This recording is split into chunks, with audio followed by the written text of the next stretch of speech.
Hola, buenos días. Ya estamos aquí nuevamente reunidos y vamos a hacer una oración antes de comenzar el estudio. Señor, te queremos dar muchas gracias por este nuevo domingo que tú nos permites para reunirnos. Gracias también porque en él podemos estudiar tu palabra y también muchas gracias porque tú nos has otorgado tu Santo Espíritu de una salvación tan grande en Cristo Jesús, del cual te estamos muy agradecidos. Te pedimos, Señor, tu bendición para este tiempo del estudio y para que podamos aprovechar las enseñanzas de tu palabra. Gracias te damos por todo en el nombre de tu Hijo Jesucristo. Amén. Amén. Ok, hoy vamos a comenzar un estudio que es un tema que yo estoy seguro que muchas personas están queriendo indagar. Hay muchos nuevos creyentes que son las preguntas que hacen. ¿Qué va a pasar en el futuro? ¿Y cómo podemos saber? Y esta misma inquietud es la que tenían los discípulos del Señor Jesucristo. Entonces, en el orden de temas que habíamos venido llevando en esta serie de estudios, ya vamos en la lección 51, correspondía el estudiar acerca de los acontecimientos futuros, que comentaba yo ahorita con Memo que es pues un estudio más o menos largo, porque pues son varios acontecimientos que estamos esperando que ocurran, algunos de ellos la iglesia, otros el pueblo de Israel y otro que no esperan las naciones pero que se les va a venir encima y que es parte de la justicia retributiva de Dios y del proceso que está siguiendo con su nación Israel para purificarlos y para santificarlos, porque Él les dijo ahí en el Pentateuco: sed santos porque yo soy santo. Y si algo no ha hecho Israel es ser santo. O sea, actualmente está completamente involucrado con el modelo del mundo. Ya no tiene a los Baales, ni a los Molochs, ni a los Ramfanes, ni a muchos ídolos que tenía. Ahora el ídolo que tiene es dinero. Ese es el ídolo de los israelitas. Se llama dinero. ¿Cómo se llama? Mamón se llama el dios del dinero. Y no son idólatras grotescos de crear un altar y hacer sacrificios a su Dios, pero tienen sus templos que se llaman bancos. Allí tienen encerrado su ídolo y lo tienen bien guardadito y le proveen para su honra y gloria todos los días. Pero bueno, vamos a ir viendo en orden de cómo van a ir sucediendo estos acontecimientos y nos vamos a detener en algunos más que en otros, pero yo espero que sea de provecho para nuestra fe. Entonces, ya sin irnos más largos, estamos basados en Mateo 24:3, que dice: y estando él sentado en el monte de los olivos, los discípulos se le acercaron aparte diciendo: dinos, ¿cuándo serán estas cosas y qué señal habrá de tu venida y del fin del siglo? Así, leyendo este versículo aislado, pues podríamos decir: y luego esa pregunta, ¿de dónde se la sacaron de la manga los discípulos? No, tienen perfecto sentido con respecto al contexto del mismo. Y para no hacernos bolas, vamos a ir ahí espérenme tantito, a Mateo 23, 37, que dice: Jerusalén, Jerusalén, que matas a los profetas y apedreas a los que te son enviados. ¿Cuántas veces quise juntar a tus hijos como la gallina junta sus... Ay, espérenme, no les puse el texto, espérenme tantito. Déjenme ponerles el texto. Ahí está ya. Va de nuevo. Jerusalén, Jerusalén, que matas a los profetas y apedreas a los que te son enviados. ¿Cuántas veces quise juntar a tus hijos como la gallina junta sus polluelos debajo de las alas y no quisiste? He aquí, vuestra casa os es dejada desierta, porque os digo que desde ahora no me veréis hasta que digáis: bendito el que viene en nombre del Señor. ¿Qué es lo que el Señor les está diciendo?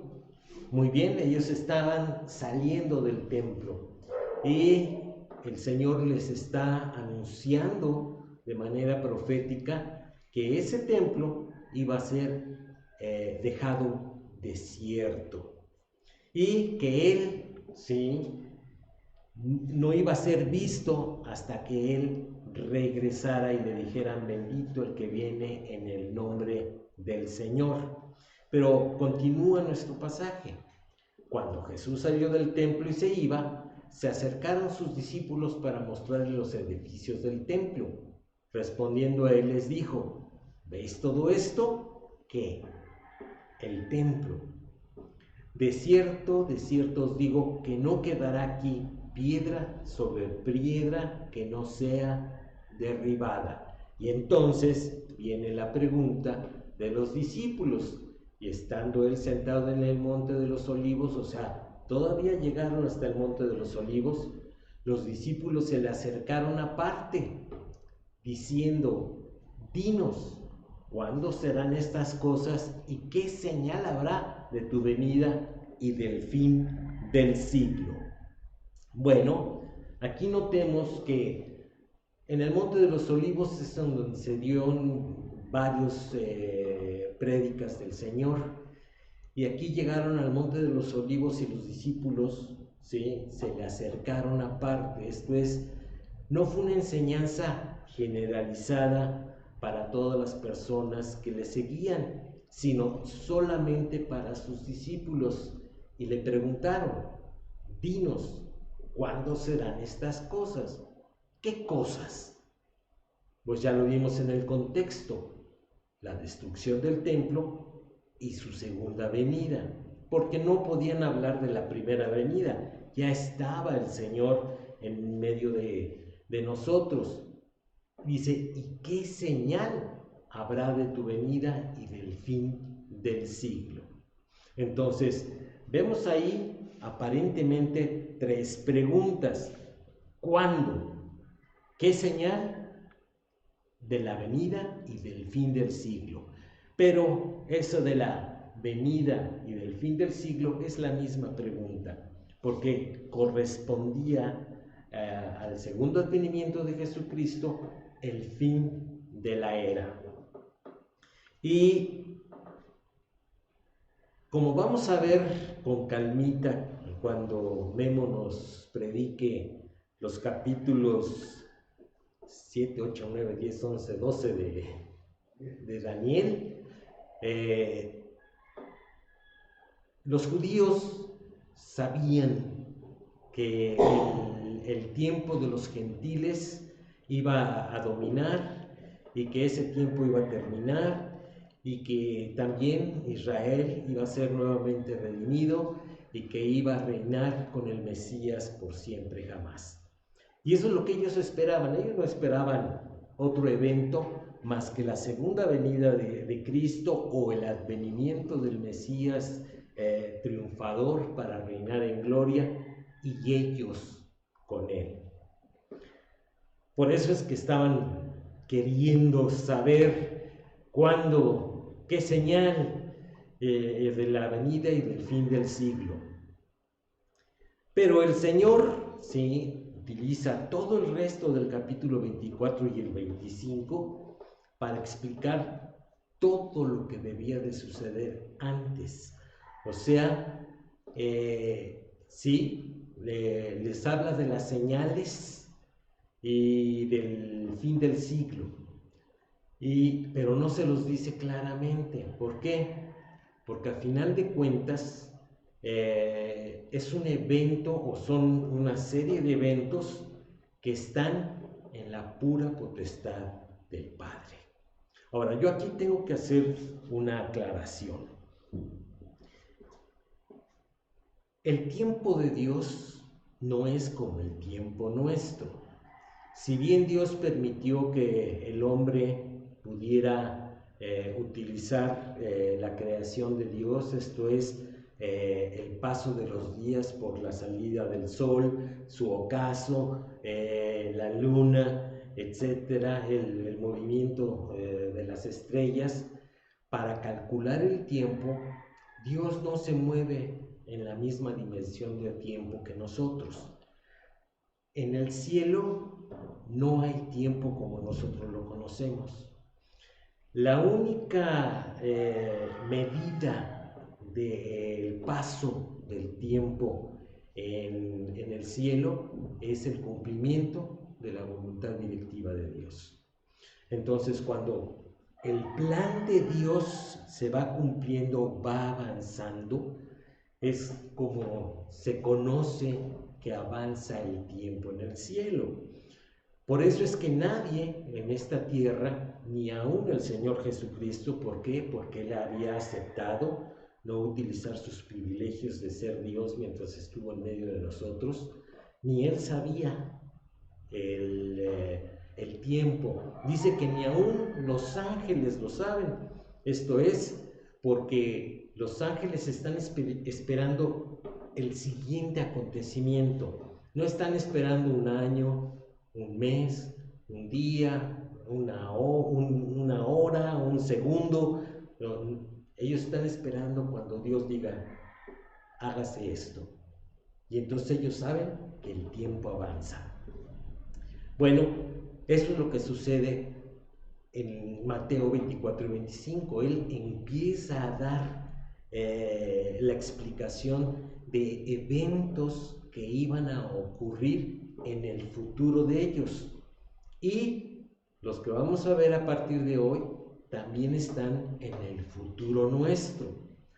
Y en el caso de Daniel, la profecía que él vio, o sea, las visiones que él tuvo, estuvieron en su futuro, pero algunas de ellas están en nuestro pasado. Entonces, si se fijan, el pasado, el presente y el futuro están entremezclados, porque para Dios no hay esos tiempos, para Él todo es presente. Y dirán, qué difícil es entender eso. Ni te ocupes. O sea, así es Dios, y por eso es que hay cosas que son un misterio para nosotros y que aunque nos los explicara, que antes apareciera aquí un ángel y nos dijera, a ver, te voy a explicar, no íbamos a entender, así como Juanito y como Daniel, y que ¿qué es esto, Señor? ¿Y a qué se refiere esto? ¿Cómo no entiendes? Le decían.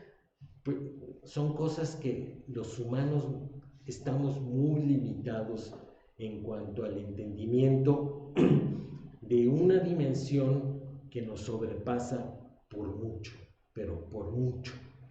Y gracias a Dios que Él nos dejó la Biblia y nos explicó con palabras que pudiéramos entender más o menos el desarrollo de las cosas. Pero bueno, ya, mucha introducción. Vámonos a la materia del asunto. Dice la introducción, a través de este estudio señalaremos los eventos grandes con que culminará el plan de Dios en el mundo. Al estar cada uno de nosotros los creyentes conscientes de estos acontecimientos, prepararnos y aprovechar el tiempo en el servicio del Señor. Yo he conocido muchos, pero así, muchos creyentes, y lamentablemente yo he sido uno de ellos, que digo, Señor, ya regresa. Cuando los problemas nos agobian, dice, ya ven, Señor. Pero no, o sea, no es en nuestro tiempo, no es en nuestra decisión, sino en la del Señor. Entre tanto que estos eventos ocurren, tenemos oportunidad de continuar sirviendo al Señor. Porque una vez que ocurra el primer acontecimiento, se acabó esa oportunidad. Ya no más. Una vez que el Señor venga por su iglesia, ¿sí? Ya no vamos a servirle más. Nuestro papel en el cielo va a ser de adoración y de descanso. Como lo vimos en el estudio de el cielo y el infierno, la iglesia en el cielo va a descansar de sus obras, va ahora sí que a vacacionar, va a ser una vacación eterna, y va a ser necesario que, si queremos realmente agradar al Señor que nos salvó, pues este es el tiempo de servicio. Después ya no hay oportunidad, y vamos a ver más adelante por qué. ¿Ok? ¿Cuáles son los acontecimientos futuros? Bueno, el primer acontecimiento que estamos esperando es el arrebatamiento de la iglesia. Vamos a ver qué dice 1 Corintios 15:52.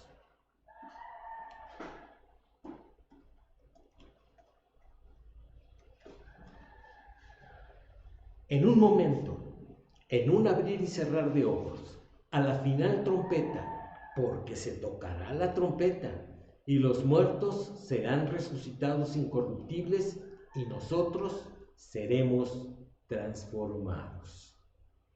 Ahí está el anuncio del arrebatamiento de la iglesia, o rapto como se conoce. Tenemos que reconocer que hay religiones que no aceptan este acontecimiento.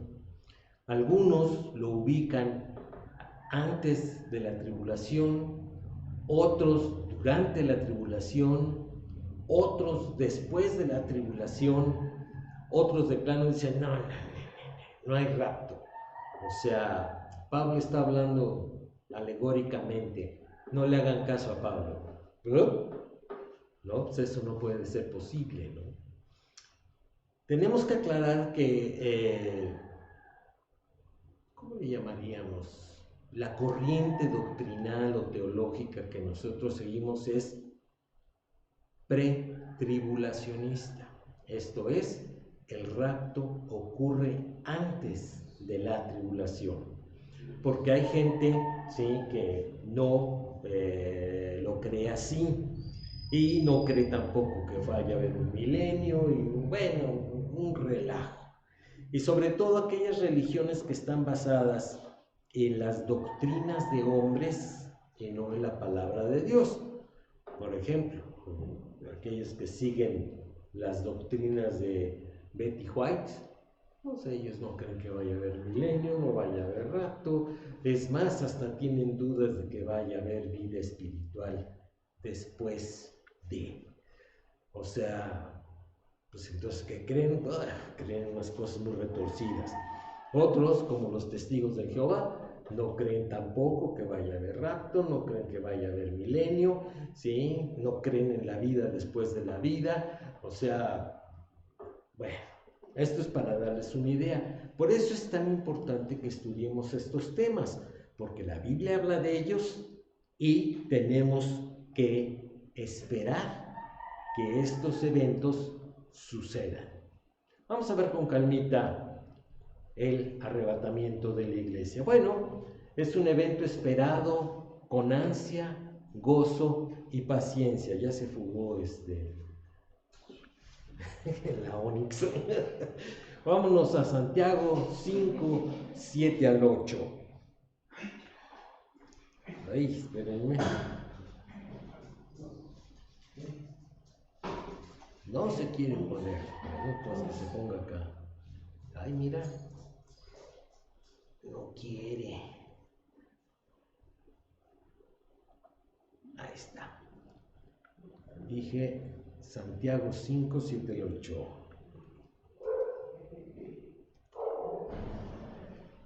Por tanto, hermanos, tened paciencia hasta la venida del Señor.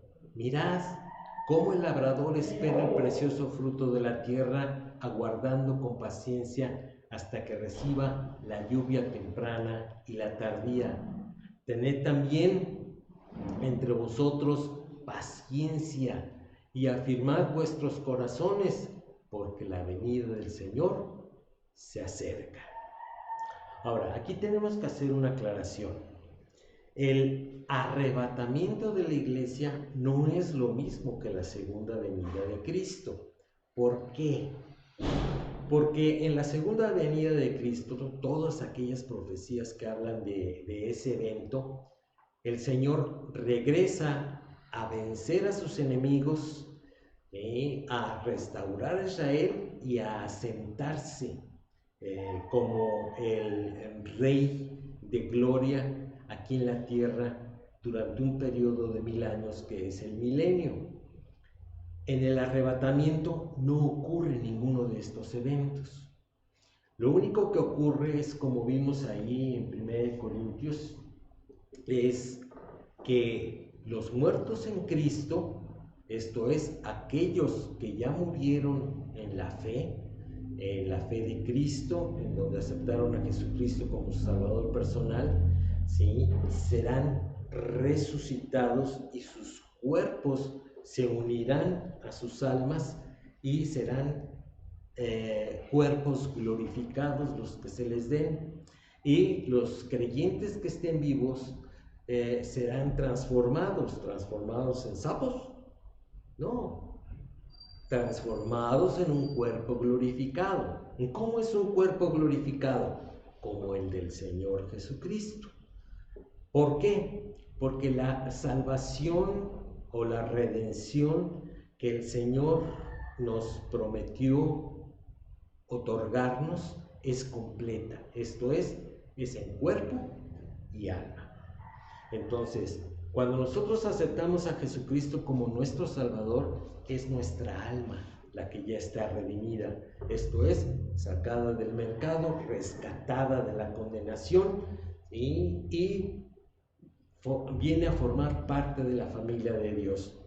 Pero el cuerpo, pues a lo mejor va a morir. Ese cuerpo pues se va a corromper y estaría pendiente todavía la redención de ese cuerpo material. En ese momento del arrebatamiento, esos cuerpos, ¿sí?, de los que ya murieron, serán de una manera milagrosa, ni me pregunten cómo, quién sabe, pero aquellos que fueron incinerados, pues las cenizas volverán a juntarse, aquellos a los que se los comió un tiburón, pues volverán a reunirse sus miembros, ¿sí? Como sea, es que ese cuerpo será nuevamente reunido y será glorificado. Tendrá entonces las mismas características que las del cuerpo del Señor Jesucristo. El Señor Jesucristo se fue al cielo así, o sea, en espíritu, porque, bueno, pues sí podemos ser en alma y cuerpo, ¿no? Porque el Señor también tenía intelecto, voluntad y sentimientos, y ascendió al cielo en forma corporal. Él ahorita está sentado a la diestra del Padre en forma corporal. Si bien Dios es espíritu y lo único que se ve de Él es una luz gloriosa, sí se ve al Señor Jesucristo que está sentado ahí junto al trono. Bueno, eso va a ocurrir en un abrir y cerrar de ojos en el arrebatamiento. Aquellos que tratan de hacer algo así bien romántico, ¿verdad? Yo me acuerdo que hace mucho tiempo a Pili le gustaba oír un programa que se llama Desencadenados, y hagan de cuenta novelas cristianas. Y en una hablaban acerca del rapto, ¿verdad? Y estaba una persona platicando con otra y de repente se ve que decía, gloria a Dios, y el otro, oh, se fue. Y nada de eso es cierto, nada de eso es cierto. ¿Cuánto se tardan en abrir y cerrar los ojos en un parpadeo normal? Sí, porque te va a decir, ay, yo me tardo mucho. En un parpadeo normal. Se tardan centésimas de segundo. Eso es lo que se tardan en parpadear. Bueno, eso es lo que va a durar este evento. Un parpadeo. Va a ser algo que... Hubo una película, que no me gusta hacer referencia a las películas, donde sale el actor Nicolas Cage, que habla acerca del rapto desde el punto de vista gentil. Y ahí lo que presentaban era que de repente se caían al suelo la ropa de las personas. Y aunque no es una película cristiana, o sea, presentan algo que es muy lógico y que seguramente el autor del script, alguien se lo explicó, algún cristiano, es pues, la ropa que nosotros usamos no está glorificada, o sea, no es santa, sino que es algo que se va a quedar en ese momento. Y nosotros tendremos vestiduras blancas que nos sean otorgadas en el cielo. Esto significa que nos vamos a ir, pero como vinimos al mundo, pero glorificados. Entonces, va a ser un evento para quienes lo experimentemos, algo realmente trascendental y glorioso, ¿sí? Y por eso es que aquí dice que lo esperamos con ansia, gozo y paciencia. Y aquí es en donde, pues, por eso el Señor retarda su venida, ¿verdad? Porque Él está esperando a que más gente se arrepienta y venga al conocimiento de la verdad y que nosotros ejercitemos el carácter de Cristo en nuestro ser. Y eso es lo que es realmente importante, como lo vamos a ver después, porque eso implicará el tener galardón o no. Pero vamos a seguir con el estudio. Los creyentes muertos resucitarán, ¿sí? Y una vez voy a poner el siguiente punto que dice, después los vivos en un instante serán transformados. Vamos allí a 1 Tesalonicenses 4, 16 y 17.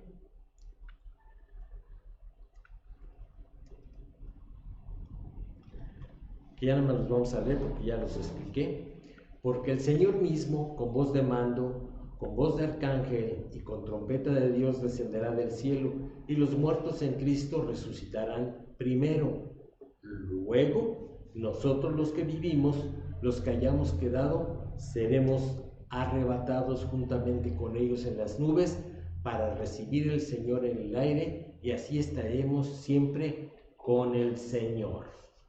Ahora, hay algunos que interpretan que de así estaremos siempre con el Señor es que ahí va a permanecer la iglesia flotando en el aire, que no va a ascender al cielo.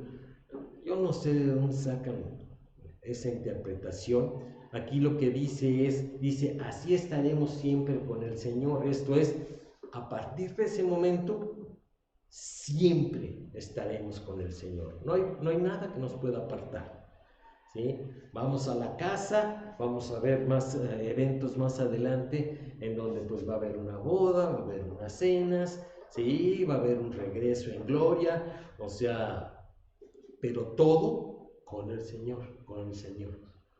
Entonces aquellos que les expliquen que ese arrebatamiento es no en el cielo, no hacia el cielo, sino nada más en las nubes, como que están interpretando mal.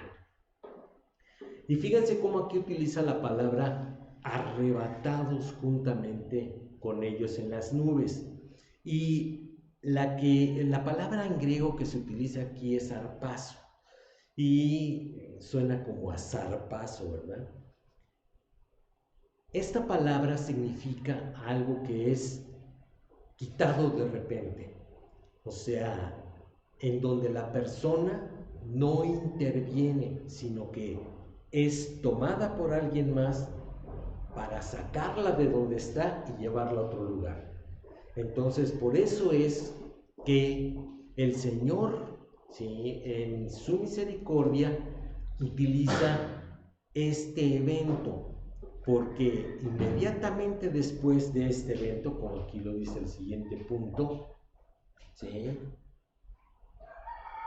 va a desencadenar todos los demás eventos que vamos a ver.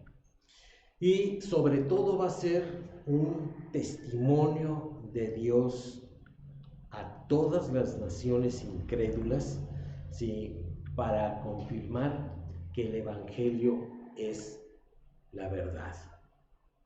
Porque una vez que ocurra el arrebatamiento de la iglesia, todos los habitantes de la tierra serán incrédulos, todos, no va a haber ni un creyente, ni un salvo.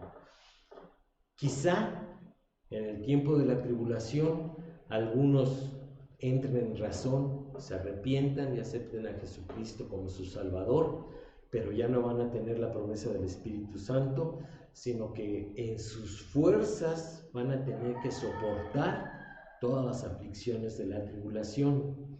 Y va a ser tan violento este evento que el mundo se va a ver totalmente trastocado.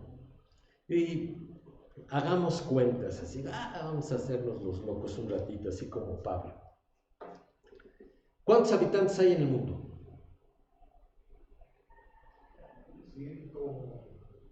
Como 7.500 millones, pero pues vamos a hacer números cerrados, ¿no? 7.000 millones de personas.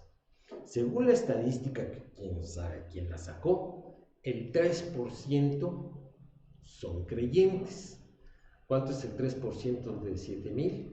700 es el 10, 350 es el 5, como 200 y pico millones de personas son creyentes. Vamos a suponer, ¿sí?, que de esos 250, 260 millones de personas, ¿sí?, todas son salvas, o sea, son verdaderos creyentes. Si ahorita está habiendo un escándalo terrible en el mundo por la pandemia, por 1 milloncito, imagínense cuando desaparezcan 260 millones. Pues va a ser un escándalo. O sea, no se la van a acabar los noticieros, los gobiernos, y ¿quién los tiene? Tú los tienes, no, tú los tienes, no, se los llevaron los extraterrestres. O sea, van a inventar múltiples teorías, pero van a poner de cabeza el mundo. Esa va a ser la realidad. Y tan van a poner de cabeza al mundo que el siguiente evento, ¿sí?, en la tierra va a ser la tribulación, en donde va a haber un reacomodo del sistema político en el mundo para enfrentar el evento de que 260 millones de personas desaparecieron. Imagínense que hay creyentes a todo nivel, desde los niveles de gobierno, de los que les llaman los poderes fácticos que gobiernan el mundo, ¿sí? ¿Serán salvos esa gente? A lo mejor no, ¿verdad? Pero hasta el señor que recoge la basura, ¿sí?, o que lo que ustedes quieran, a todo nivel de la sociedad. Bueno, pues van a hacer falta, porque juntamente con la iglesia se va el Espíritu Santo. Entonces, el consuelo que el Espíritu Santo pudiera traer a una persona, la guía que pudiera darle para poder entender la palabra de Dios, para darle convicción de justicia, de juicio y de pecado, se termina. Ya no va a haber. Entonces, la condición del mundo va a ser de loquera, de locura. O sea, va a ser un desorden terrible.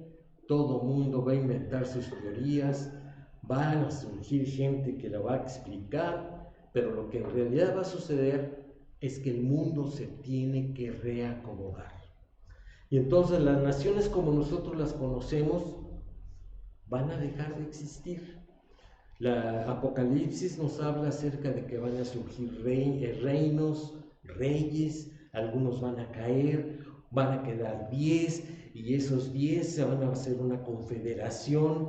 Esa confederación va a durar 1 hora nada más, porque en el plazo de 1 hora le van a dar el gobierno al anticristo. O sea, estamos hablando de verdadero caos. La Segunda Guerra Mundial, ¿sí?, fue risa loca comparado con lo que va a pasar. O sea, realmente va a ser tiempo de incertidumbre, de sufrimiento y de juicio, sobre todo de juicio, como vamos a ver más adelante en la tribulación, en donde la ira de Dios, llamémosle la justicia retributiva de Dios, esto es, Dios va a dar justo lo que se merece el pecador, va a estar a la orden del día en la tribulación. Bueno, la iglesia es arrebatada porque no le corresponde sufrir sus juicios. Y estamos hablando en el contexto, y vamos a recordar, ¿sí?, en el caso de Noé. ¿Qué vivió Noé?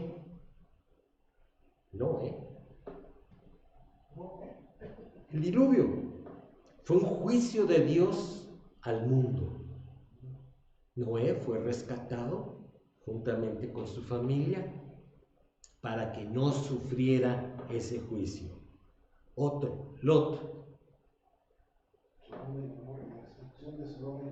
La destrucción de Sodoma y de Gomorra. ¿Sí? ¿Por qué? Por causa del pecado. Ahí estaba la ira de Dios o la justicia retributiva de Dios. ¿Qué hizo Dios con Lot?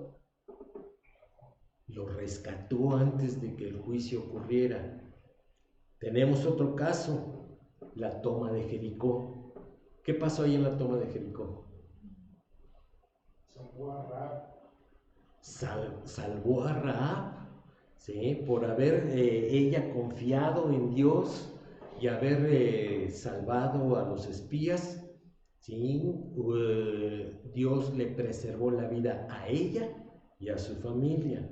Entonces, vemos varios ejemplos en donde Dios hace excepciones de aquellos que no merecen sufrir un juicio. Y esto nos da muchas cosas a pensar en la vida diaria, pero no es el tema de nuestro estudio.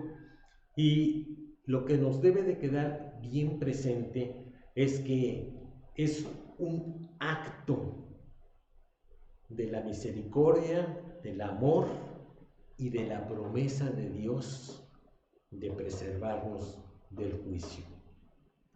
Por eso es que Él nos decía: en el mundo tendréis aflicción, pero confiad, yo he vencido al mundo. Y así es como lo va a vencer. ¿Sí? Dice, lo voy a juzgar, lo voy a hacer que pague por sus pecados, más bien que sufra las consecuencias de sus pecados, pero los míos no. Yo ya pagué por los pecados de ellos. Y qué bueno que el Señor lo diseñó así. Entonces, la salvación que nosotros esperamos es una salvación grande. ¿Sí? Es una salvación cierta. Y es un evento el cual muchos de nosotros quisiéramos decir, sí, yo quiero participar en el rapto, pero a lo mejor no nos va a tocar, ¿sí? A lo mejor sí, no lo sabemos, es la pura decisión de Dios. Pero lo que sí es cierto es que cuando el arrebatamiento ocurra, es que se ha cumplido lo que el apóstol Pablo dijo en algún momento, que dice cuando la plenitud de los gentiles sea salvo. Entonces, ¿cuánto es la plenitud de los gentiles? Dios solamente lo sabe. Pero ya hay un número establecido. Cuando el creyente número 1.246.475.827 diga amén, en ese momento ocurre el arrebatamiento. Y así va a ser. No depende de ti, no depende de mí, no depende de la iglesia, del pastor, depende de la pura voluntad de Dios. Y qué bueno que sea así, porque si dependiera de los mexicanos, se retrasaría mucho tiempo. Se venderían lugares para pasar al principio de la fila, o sea, sería un desorden. Entonces, qué bueno que no depende de las personas, sino solamente del Señor. Lo único que queremos concluir en este punto es que es un acontecimiento súper importante y es el inicio del principio del fin. A partir de ese momento, todo va a ir ocurriendo en los tiempos que Dios ya nos reveló.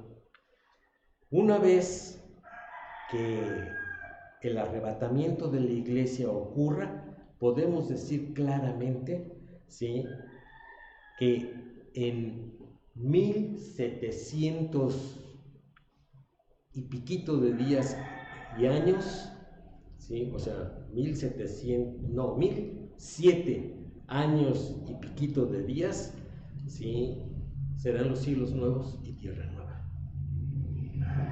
Así de clara es la profecía. ¿Y de qué depende? De la pura misericordia de Dios. O sea, no debemos de tener por tardanza el cumplimiento de la voluntad de Dios, sino que es justo en el tiempo que Él considere que es el adecuado. Tenemos como ejemplo la primera venida del Señor. ¿Por qué fue en el tiempo de los romanos? Porque no había televisión, no había telégrafo, no había teléfono, no había periódicos, o sea, ¿cuántos se enteraron de que el Señor Jesucristo había venido al mundo? Pues los que necesitaban saberlo. ¿Quiénes lo esperaban? Solamente los judíos. Lo dice bien claro ahí en Juan, dice, a lo suyo vino y los suyos no le recibieron. Imagínate que Él hubiera venido en este tiempo. ¿Qué hubiera pasado? Pues lo hubieran tomado como un loco, quizá, como un paranoico, como un, pues no sé, alguien que no era normal, ¿sí? No importando que todo mundo se hubiera enterado, ¿sí? Realmente el estado actual del mundo es de total alejamiento de Dios. Y su pueblo Israel no es diferente, ¿eh? O sea, aunque hay judíos ortodoxos, judíos que cumplen la ley, judíos que se están convirtiendo al cristianismo, ¿sí?, no es diferente a lo que ocurrió hace 2000 años. Entonces el tiempo del Señor es el justo, porque quedó plasmado en la historia del mundo, en la historia universal, que el Señor Jesucristo anduvo entre nosotros y sus enseñanzas están en los libros de historia. Y eso es una muestra de que el tiempo de Dios es perfecto. Vámonos, ¿nos da tiempo el siguiente punto? Sí, yo creo que sí. El tribunal de Cristo para los creyentes. Vamos allá, 2 Corintios 5:10.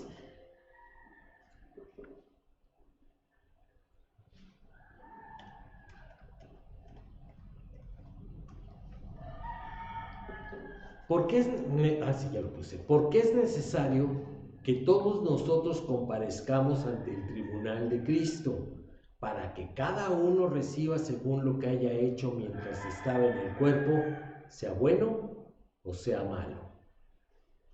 Fíjense cómo dice: porque es necesario. O sea, no es opcional. Aquí no se valen mordidas. ¿Sí? Nadie está becado ni tiene el privilegio de pase automático, como algunos están acostumbrados.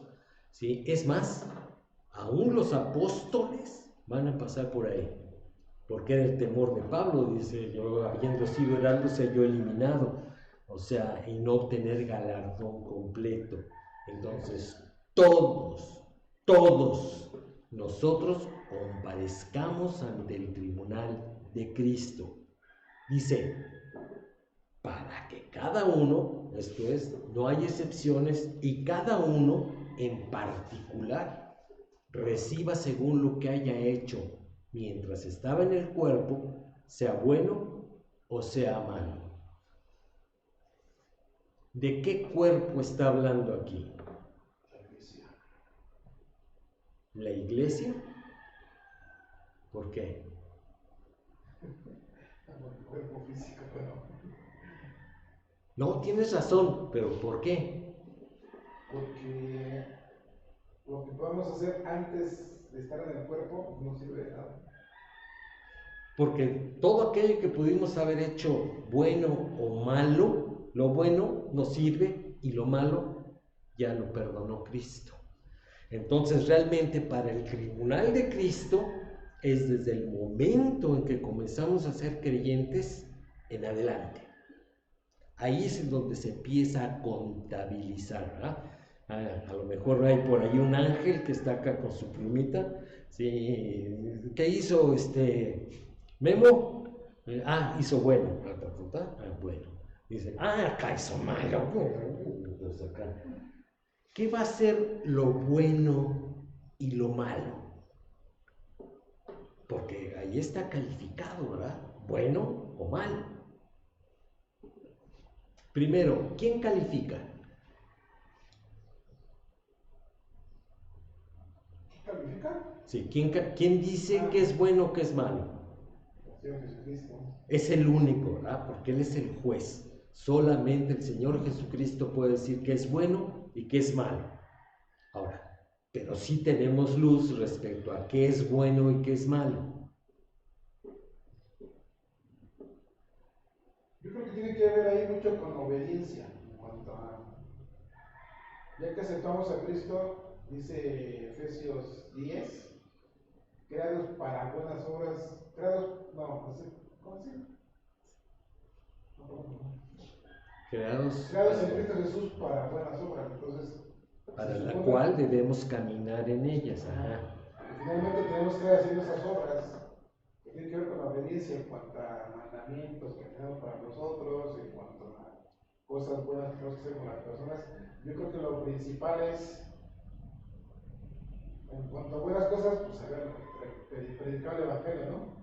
Y en cuanto a lo malo es, pues la desobediencia que finalmente hacemos como estando ahora aquí en tierra como pecadores, ¿no? Bueno, aquí vamos a matizar los dos puntos, ¿ok?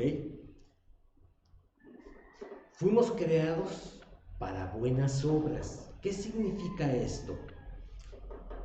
No creemos en la predestinación para salvación, pero sí creemos en la predestinación para servicio. Entonces Dios elige quién y cómo le ha de servir y en qué.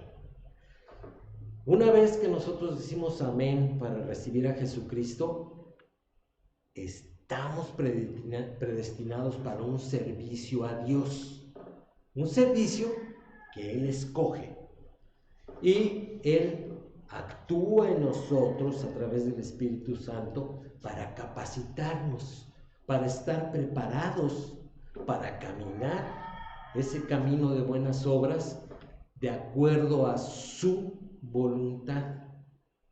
Entonces, en la medida en que nosotros lo hagamos de acuerdo al ejemplo del Señor Jesús, que sigamos las pisadas del Señor Jesús en el servicio, es bueno.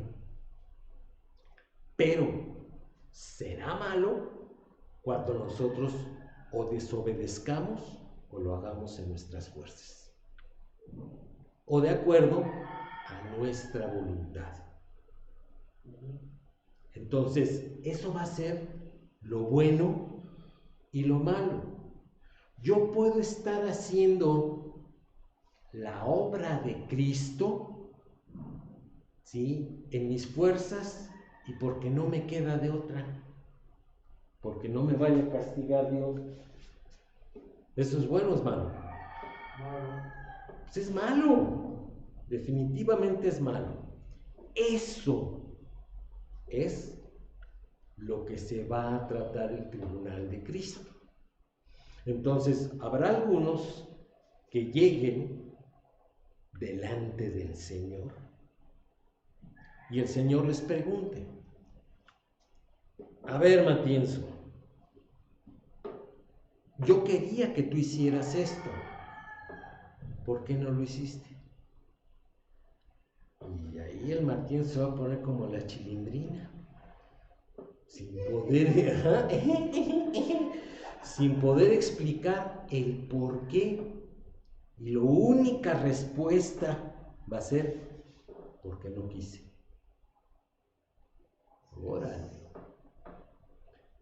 Siguiente: ¿por qué si yo te di mi Santo Espíritu para que hicieras esto, lo hiciste con temor? ¿O porque no perdieras popularidad con los demás? ¿Por qué? Y ahí es en donde la Biblia dice que algunos se alejarán avergonzados de él. Este tribunal va a ser público, esto es, los cientos de millones o quizá miles de millones de creyentes estarán ahí de chismosos ahí viendo, a ver qué le va a decir. No, es algo totalmente privado entre el Señor y yo. Por eso es que va a ser más duro, porque no voy a tener para dónde hacerme. Voy a estar yo solito con Él. Donde sí va a haber un montón de testigos, y no sé, en las bodas del Cordero, en la cena de las bodas, en la segunda venida de Cristo, ahí sí va a haber muchos testigos. Pero específicamente aquí en el tribunal de Cristo va a ser uno a uno, que eso va a ser lo más duro. Y algunas personas por eso dicen: bueno, pues el Señor sabe, el Señor me ama, y el Señor, discúlpame, pero el Señor, uno, es el Señor, es el soberano y es el juez. Entonces, por eso es que Pablo nos decía que nos ocupemos con temor y temblor de nuestra salvación. ¿Era Pablo o era Pedro? Ya no me acuerdo. Pero es lo que dice el Nuevo Testamento. Porque si yo hago las cosas en mis fuerzas, será calificado como malo. Si yo hago la obra de Dios negligentemente, será calificado como malo. Y si yo soy un desobediente, empecinado en hacer mi voluntad, será calificado como malo. Pero es que, pues es que soy carne, o sea, y la carne es débil. No, discúlpame. Tienes el Espíritu Santo y Él es el que nos da fuerza, el que produce en nosotros el querer como el hacer. Él es el que nos dice cómo hacerlo y el que nos sustenta y nos guía para hacerlo. No tenemos pretexto. No hay pretexto. Lo único es, no hay una voluntad dispuesta. Por eso es con temor y temblor. Sí. Y yo creo que aquí lo vamos a dejar, ya lo vamos a ver la siguiente vez con detalle, con los textos específicos acerca del tribunal de Cristo para los creyentes. Pero vamos a orar. Señor, te damos muchas gracias porque cada vez comprobamos que tú eres quien decide todas las cosas. Gracias, Señor, porque tú eres soberano y ejerces tu soberanía, porque no hay nada que te presione para tomar decisiones, sino que todo lo haces en tu libre elección y en tu albedrío. Te damos muchas gracias, Señor, por la salvación que tú nos otorgaste. Gracias por Cristo Jesús y te pedimos tu bendición para el resto del día en el nombre de Cristo Jesús. Amén. Muy bien, pues nos vemos para dentro de 8 días. Dios les bendiga.